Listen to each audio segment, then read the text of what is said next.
It's time we got off our assets. Vince Graham back with another edition of the series.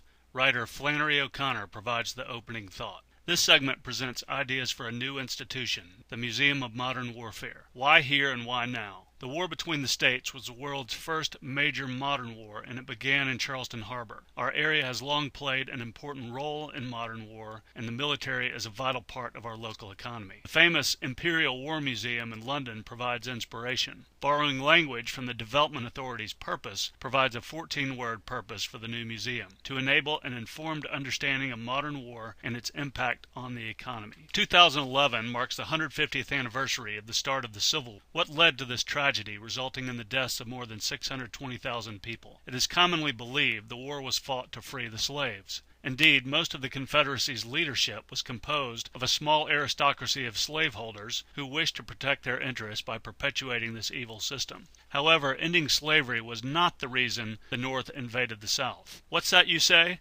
Yes, it's easy to get so wrapped around the emotional axle over the evils of slavery that one is blinded to other things that were going on before and during the war. A deeper, more radical understanding of the factors leading to this tragedy are necessary to understand the story of modern warfare. When confronted with a challenging question, sometimes it helps to follow the money. In that regard, some historical background on secession, the tariff, and infrastructure. Starting with secession, defined by Webster's as the process of withdrawing from an organization. On July 4, 1776, representatives from 13 colonies met to declare their independence from Great Britain. They seceded. The founders felt a people's right to secede was an important check on the power of a government. In other words, if things weren't working out in the relationship, one party could divorce itself from another. There were numerous other secession movements prior to the Civil War. For example, the Louisiana Purchase was a great real estate deal, but it upset a lot of people who didn't think it constitutional. Jefferson's Embargo Act of 1807 interfered with trade. This, along with James Madison's War of 1812, were very unpopular in New England. In fact, they so incensed New England's leadership that there was serious talk of those states leaving the Union. During the Hartford Convention of 1814 and 15, 26 representatives from Connecticut, New Hampshire, Rhode Island, Vermont, and Massachusetts met to discuss seceding from the Union. The movement ended with the arrival of peace.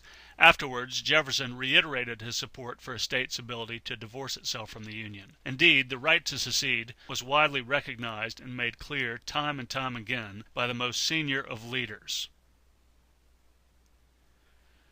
Even Abraham Lincoln, in his younger years, felt a people's right of secession to be important. So why did he change his mind 13 years later in 1861? Hold on to that question as we keep following the money. Americans have long been sensitive to paying taxes. A tariff, a form of taxation levied on imports and exports, was once the main source of revenue for the federal government. It has also long been used as a political measure to protect local industry from foreign competition.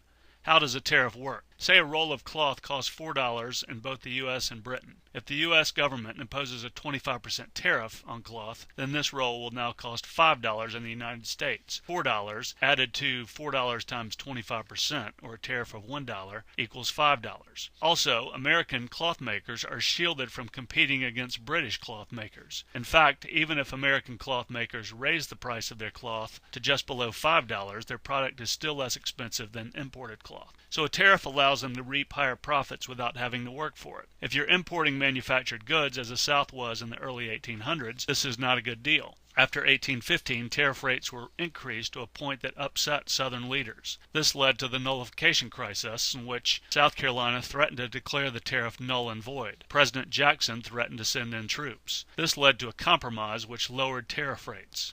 As a final piece of background, return through the money maze back to the country's founding and consider infrastructure. During the Constitutional Convention, there was much debate over funding internal improvements, or infrastructure like canals and roads. Ben Franklin wanted to include a provision allowing the federal government to fund infrastructure. Roger Sherman of Connecticut thought that a dumb idea. Most founding fathers couldn't abide the expense of local infrastructure being borne by taxpayers from all the states because it would primarily benefit only the place it was built. Franklin's proposal was rejected. However, he was able to slip a provision into Article 1, Section 8 of the Constitution, granting Congress the power to establish post roads. Soon after, Alexander Hamilton began pushing to use government funds derived from the tariff to subsidize infrastructure.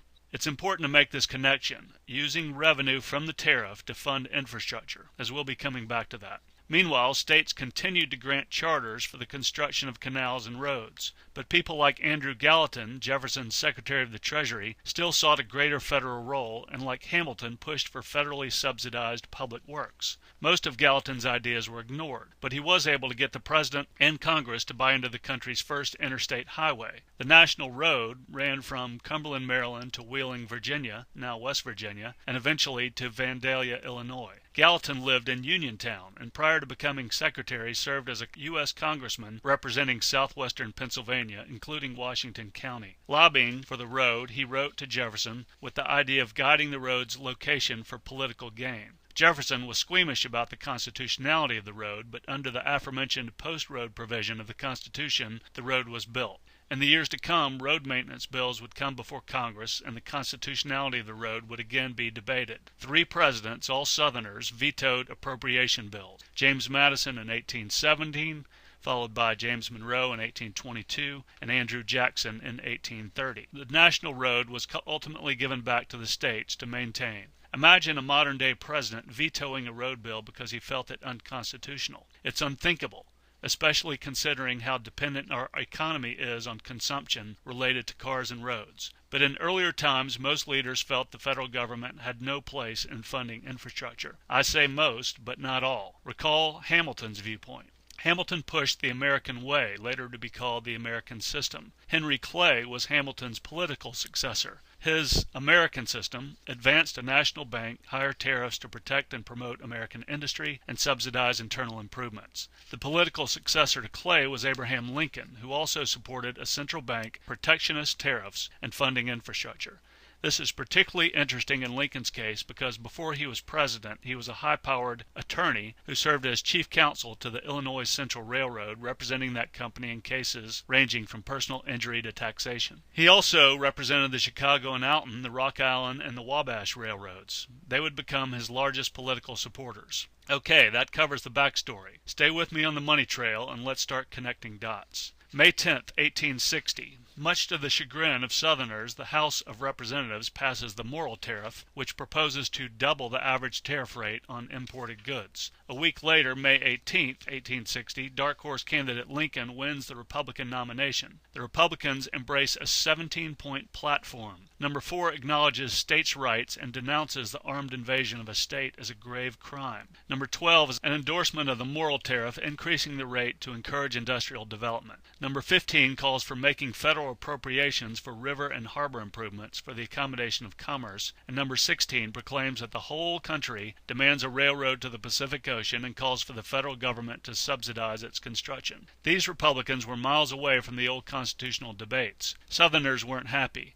Being so dependent on trade meant the South was already shouldering a disproportionate share of the cost of government through the tariff. To the South, raising the rate further was pure plunder, but such subsidies were in perfect alignment with the vision of Hamilton and Clay. Lincoln goes on to win the election in November, with 39% of the vote coming from the North, Midwest, and the 2 western states. 6 weeks later, South Carolina has had enough. 6 more states follow her out over the next 10 weeks, which brings us to March 1861, 150 years ago this month. Without the 7 states of the Lower South, the Morrill Tariff passes the Senate and is signed into law. The Senate passes the Corwin Amendment the same day, which is also signed into law. This amendment was a last-ditch attempt to coax the 7 seceded states back into the Union by offering additional protections of a slave system. Lincoln voiced support for this amendment during his inaugural address 2 days later.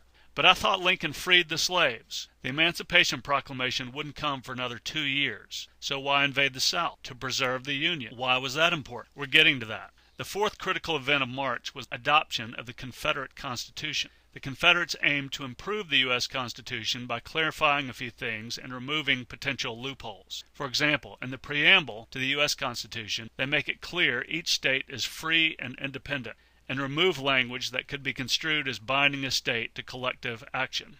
Remember our old friend Article 1, Section 8. The The Confederates added language forbidding their central government from subsidizing infrastructure that would facilitate commerce. Note how this is the complete opposite of the Republican platform point 15 and 16, which called for the federal government to subsidize infrastructure. Also in the Commerce Clause, the Confederates struck the words general welfare, which had become a Pandora's box of special interest legislation, and added language banning trade protectionism. Again, notice how this is the complete reverse of point number 12 of the Republican platform, which called for raising import duties to encourage industrial development. With their new Constitution, the Confederates had positioned themselves to be a free trade zone. This didn't sit well up north. Earlier sentiments to let the seceded states go suddenly shifted. Within a week of the Constitution's publication, angry editorials started appearing in the northern press. The Philadelphia press had this to say. The New York Times chimed in, a viewpoint from the Boston Transcript. This eloquently summarizes northern fears of a giant sucking sound emanating from southern ports to captivate northern trade. In addition to pressure from the media, the new president also gets it from his corporate backers. Letting any more forts go, particularly one that guards the entrance to the greatest port of the South Atlantic coast, is no longer an option. Lincoln dispatches warships under the guise of reprovisioning Fort Sumter. Before they arrive, the Confederacy moves to evict the federal garrison. The South raises its flag above the fort on the 14th, and the next day Lincoln calls for 75,000 troops. Up to then, Arkansas, North Carolina, Tennessee, and Virginia had been unwilling to secede, but dismayed by the president's actions and uncomfortable with the idea of compulsory union, they also secede and join the Confederacy. On May 27th, the U.S. Army invades Virginia, beginning the terrible tragedy. In the coming months, pundits across the Atlantic Ocean chimed in with opinion pieces. For example, Karl Marx, a freelance journalist, argued the tariff was not a reason for war.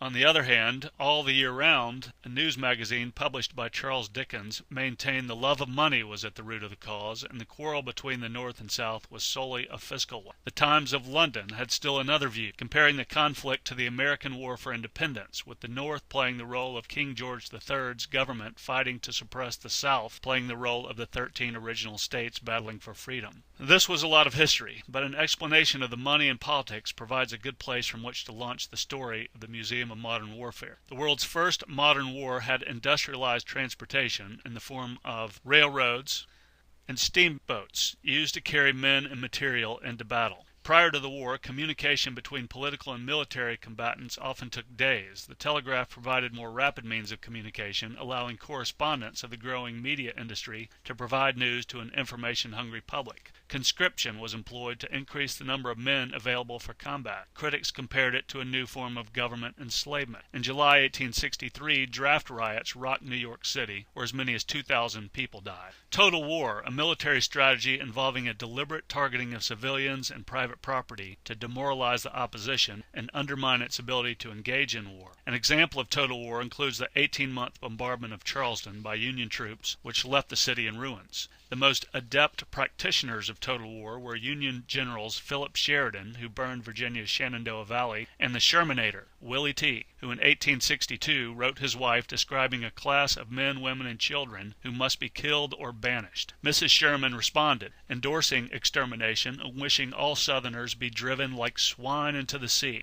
Nice people, those Shermans. Had Sherman led a similar campaign in the 20th or 21st centuries, his actions and writings would have easily branded him a war criminal. As it was, he was considered a hero in the North. The war made use of technological advances, including high-velocity rifled cannons like the Swamp Angel, used in the aforementioned bombardment of Charleston. Metal warships were first used, as were submarines like the CSS Hunley. Even aircraft were used for battlefield reconnaissance. Huge profits from military procurement contracts enabled corporate interests to advance their influence on government and obtain further contracts and benefits. Northern industrialists had largely funded the Union's war efforts, and as any prudent investor would, they expected payback. In 1864, Lincoln, in a remarkably prescient statement, made note of the emerging problem of marrying business and government. He wrote that as a result of the war, corporations had been enthroned, and corruption would follow to a point in which wealth was aggregated in a few hands and the republic destroyed. Neither side foresaw the war would last so long or be so bloody. Lincoln appears to have either ignored or completely misread history and Southern resolve. It's a terrible shame the evil institution of slavery could not have been ended peacefully, as it had been in the northern states, as well as in Britain, France, Spain, Cuba, Argentina, Venezuela, Brazil, and other European and South American countries. Only the U.S. and Haiti ended slavery through violent means. Lincoln's efforts transformed the country from a voluntary to a compulsory union, a nation-state arising from ashes of the Constitutional Compact. As we've seen, ever since representatives from the first 13 states had voted to secede from Great Britain, contentious debate had taken place between those favoring a strong central government and those who preferred state sovereignty, a limited central government, and steering clear of foreign entanglements. The Civil War settled these arguments. Hamilton's vision of centralization and state-supported industry won out over that of Jefferson's idea of pursuing liberty through decentralization. Individual states were shorn of their ability to check the power of central government. Concerns were voiced after the war for what concentrating wealth and power might do to free market capitalism, which makes use of natural market incentives and disincentives through peaceful, voluntary exchange. The path had been seemingly cleared for the implementation of state capitalism, sometimes called mercantilism, corporatism, or crony capitalism, a system of highly concentrated private ownership subsidized and protected by government. With its newly consolidated power, Washington released the wrath of Sheridan and Sherman against the Plains Indians. Under their command, another campaign of genocide was begun, and any remaining Indian resistance was finished off, securing property that had been granted to corporate interests by the federal government. Tough to swallow, but necessary to become the world's foremost superpower. A new museum could tell this story. As the U.S. was fulfilling its manifest destiny, we move into the Gilded Age and the end of the Indian Wars. With rising nationalism, the Pledge of Allegiance is adopted,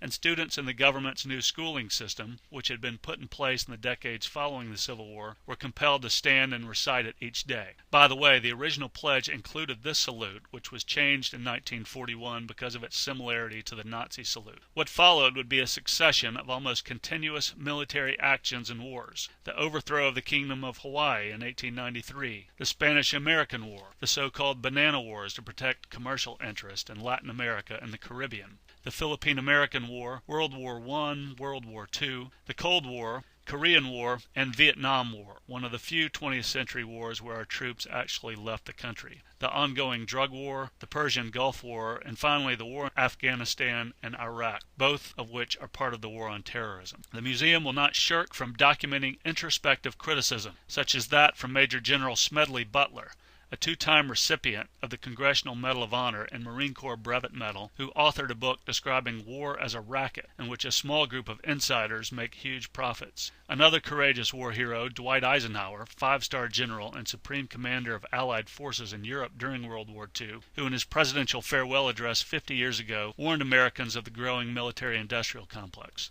Like Lincoln and Butler before him, Ike voiced concerns that national policy was driven by profiteering corporate interests. The museum could also document military spending since the 1961 address, which, adjusted for inflation, has doubled and now exceeds the combined military budgets of all other countries in the world. The museum will recognize the impact of the military-industrial complex as it relates to securing energy resources in the Middle East, made all the more important because the U.S. military consumes 6% of the world's oil. Potential threats, real or imagined, will be examined for how they might impact the future of America's role as world police.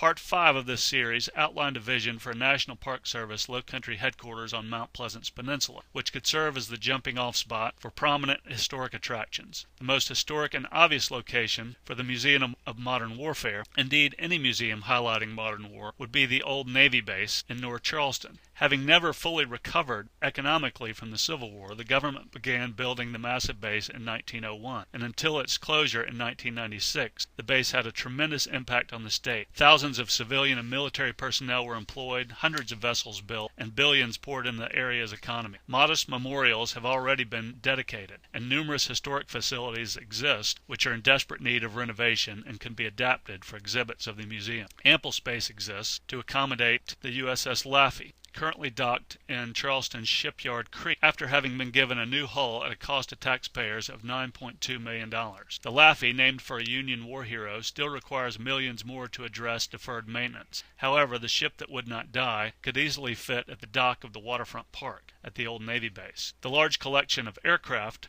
displayed on or near the Yorktown could be moved to the new museum, and the remarkable collection of thousands of war artifacts assembled at the American Military Museum downtown could find a worthy new home, adjacent to the Medal of Honor Museum and housed in an appropriately dignified building, renovated for this purpose. A master plan has already been prepared by state agencies, which incorporates sites for potential museums. In addition to this being the historic site of the Navy base, there are other reasons to locate the museum here. The Air Force Base, Naval Weapons Station, Nuclear Power Training Command, Naval Consolidated Brig, Federal Law Enforcement Training Center, SPAWAR, even the Service Dog Training Center are located nearby. Employing well over 30,000 civilian and military personnel, about 15% of our region's workforce. These facilities, with their transient population of workers and staff, offer a continuous source of attendance for the museum. Even more fortuitous, some of the world's largest defense contractors, such as Britain's BAE Systems, have a presence in North Charleston, as do numerous other multinational corporations in other parts of our state. In partnership with the military, these contractors will continue to support our country's defense efforts, which now include a presence in 156 countries around the world. Given our well-positioned support of the military-industrial complex, accelerating percentage of corporate earnings derived in foreign markets, and political volatility both domestically and around the world that will impact people's lives and our economy, the military-industrial complex can be expected to grow for the foreseeable future. The South Carolina-based companies profiting from our ability to take military action are excellent candidates to assist with funding the museum. In fact, it will provide an excellent venue to showcase their products, as at international weapons fairs like the annual Dicey Market in London. It can host military reunions for the thousands who are stationed at the government's many local facilities. It also offers an outstanding venue for military conferences. The museum could even sponsor an annual Fleet Week similar to those held in New York, San Francisco, and Norfolk, attracting tourists from throughout the Southeast. Finally, during 2009, President Obama made apologies on 3 continents for past American transgressions. At the end of that year, he signed a Native American apology resolution. Perhaps a museum dedication can be held during the upcoming 4-year sesquicentennial observance, where the President attempts a gesture of reconciliation by signing a similar resolution for war crimes the U.S. government committed against the South during the terrible war between the states. Yes, over the last 150 years, the power of the federal imperium has trumped state sovereignty and forced a sacrifice of values we hold dear. But humanity is resilient, and on the positive side, the military-industrial complex of Lincoln and Eisenhower has enabled the creation of thousands of jobs. Let's make the most of the situation and build a museum that helps the world gain a greater appreciation for war. Until that day when we can reclaim the virtues of self-determination and responsibility and aspire to put war itself in a museum. Vince Graham signing off. Thanks for watching.